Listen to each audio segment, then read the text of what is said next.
ಇವತ್ತು ಬೆಳಗ್ಗೆ ಬೆಳಗ್ಗೆನೇ ಫೇಸ್ ಪ್ಯಾಕ್ ಹಾಕೊಳ್ಳೋಣ ಅಂತ ಅಂದ್ಬಿಟ್ಟು ಫೇಸ್ ಕ್ಲೀನ್ ಮಾಡ್ತಾಯಿದ್ದೀನಿ. ಕ್ಲೀನ್ ಮಾಡೋಕ್ಕೆ ನಾನು ಹಸಿ ಹಾಲು ತಗೊಂಡಿದ್ದೀನಿ. ಈ ಹಸಿ ಹಾಲಲ್ಲಿ ಎಷ್ಟು ಕ್ಲೀನ್ ಆಗುತ್ತೆ ಅಂದರೆ ನಮ್ಮದು ಯಾವುದೇ ಕ್ಲೆನ್ಸರ್ ಬೇಕಾಗಿಲ್ಲ, ಫೇಸ್ ವಾಶ್ ಬೇಕಾಗಿಲ್ಲ, ಅಷ್ಟು ಚೆನ್ನಾಗಿ ಕ್ಲೀನ್ ಆಗುತ್ತೆ. ಹಸಿ ಹಾಲು ತೊಗೋಬೇಕು, ಕಾಯಿಸಿರಬಾರ್ದು.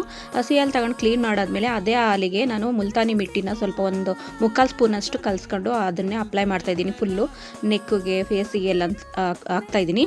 ಇದನ್ನು ಫುಲ್ ಡ್ರೈ ಆಗೋ ಥರ ಬಿಡಬಾರ್ದು. ಫುಲ್ ಡ್ರೈ ಆಗೋ ಥರ ಬಿಟ್ಟರೆ ನಮ್ಮ ಸ್ಕಿನ್ನೇ ಡ್ರೈ ಆಗಿಬಿಡುತ್ತೆ. ನಾವು ಫೇಸ್ ಡ್ರೈ ಆಗೋದು ನೀಟಾಗಲಿ ಅಂತ ಮಾಡಿದ್ರೆ ಅದು ಫುಲ್ ಡ್ರೈ ಆಗಿಬಿಡುತ್ತೆ. ಹಾಗಾಗಿ ಹಸಿ ಇದ್ದಂಗೆ ತೆಗಿಬೇಕು. ಇದು ಡೈಲಿ ಹಾಲು ಕಾಯಿಸ್ಬಿಟ್ಟು ಕೆನೆ ಎತ್ತಿಟ್ಟಿರ್ತೀನಿ. ಆ ಕೆನೆನ ನಾನು ಫ್ರಿಜ್ಜಲ್ಲಿ ಇಟ್ಟಿದ್ದೆ ಒಂದು ವಾರದಿಂದ. ಅದನ್ನು ನಾನು ಇವಾಗ ಹೊರಗಡೆ ತೆಗೆದಿಟ್ಟಿದ್ದೀನಿ. ನೋಡಿ, ಈ ಥರ ಹಾಲು ಕಾಯಿಸಿಟ್ಬಿಟ್ಟು ಅದ್ರ ಮೇಲೆ ಕೆನೆ ಬರುತ್ತಲ್ಲ, ಅದನ್ನು ಎತ್ತಿ ಇಟ್ಟಿದ್ದೀನಿ. ಇವಾಗ ಅದನ್ನು ಕಡಿದ್ಬಿಟ್ಟು ಬೆಣ್ಣೆ ತೆಗೆದು ಕಾಯಿಸೋಣ ಅಂತ ಅಂದ್ಬಿಟ್ಟು ಎತ್ತಿಟ್ಟಿದ್ದೀನಿ. ಇವಾಗ ಫುಲ್ಲು ಅದು ಐಸ್ ಆಗೋಗೈತೆ, ಅದು ಕರಗಲಿ ಅಂತ ಅಂದ್ಬಿಟ್ಟು ಎತ್ತಿಟ್ಟಿದ್ದೀನಿ. ನಾನಿವಾಗ ನಾನು ಕೆಲಸ ಮುಗಿಸ್ಕೊಂಡು ಮನೆಗೆ ಬಂದಿದ್ದೀನಿ. ಇವಾಗ ಸಂಜೆ ಎಲ್ಲ ನೈಟು 9-9:30 ಆಗಿತ್ತು. ಇವಾಗ ನೋಡಿ, ನಾನು ಸಾಕಿರುವಂಥ ನನ್ನ ಪ್ರೀತಿಯ ಪ್ರಾಣಿಗಳು ಕಾಯ್ತಾ ಇದ್ರು. ಅವರು ಅದೇ ಫುಡ್ಡು ಆ ಜಾಗದಲ್ಲೇ ಫುಡ್ ಇಟ್ಟಿರ್ತೀನಿ ಬಿಟ್ಟು ಅಲ್ಲಿ ನಿಂತವ್ರೆ ಅವರು. ನಾನು ನನ್ನ ರಾಜುಗೆ ಚಿಕನ್ ತಂದಿದ್ದೀನಿ. ಅದನ್ನು ತೋರಿಸ್ತಾ ಇದ್ದೆ. ಅದು ಸ್ಮೆಲ್ ಮಾಡ್ತಾ ಇದ್ದ. ಅದನ್ನು ಹಾಕ್ಬಿಟ್ಟು ನೋಡಿ, ನಮ್ಮ ಮನೇಲಿ ಒಬ್ಳು ಬಾಣಂತಿ ಅವಳೆ, 3 ಮಕ್ಕಳು ತಾಯಿ, ಅವಳಿಗೂ ಕೂಡ ಹಾಕ್ಬಿಟ್ಟು ಅವ್ರ ಜೊತೆಲಿ ಸ್ವಲ್ಪ ಹೊತ್ತು ಆಟ ಆಡ್ಬಿಟ್ಟು ಆಮೇಲೆ ಸ್ವಲ್ಪ ಒಂದು ಟೀ ಮಾಡಿ ಕುಡಿದಾದ್ಮೇಲೆ ನಾನು ಬೆಳಿಗ್ಗೆ ಬೆಣ್ಣೆ ಎತ್ತಿ ಫ್ರಿಜ್ಜಿಂದ ತೆಗೆದಿಟ್ಟಿದ್ದೆ.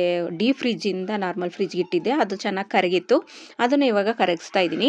ನೋಡಿ, ಇಷ್ಟ ಆಗಿತ್ತು. ನಾನು ಒಂದು ವಾರ ತೆಗೆದಿಟ್ಟಿದ್ದಕ್ಕೇ ಎಷ್ಟು ಚೆನ್ನಾಗಿ ಬರುತ್ತೆ ಗೊತ್ತಾ. ನಾವು ತುಂಬ ದಿನ ಇಡ್ಬೋದು, ಆದರೆ ಸ್ಮೆಲ್ ಬರುತ್ತೆ ಅಂದ್ಬಿಟ್ಟು ಸ್ವಲ್ಪ ಇದ್ದಂಗ್ಲೇ ನಾನು ಅದನ್ನು ಕರಗಿಸ್ಬಿಟ್ಟು ಬೆಣ್ಣೆ ಮಾಡಿಬಿಡ್ತೀನಿ.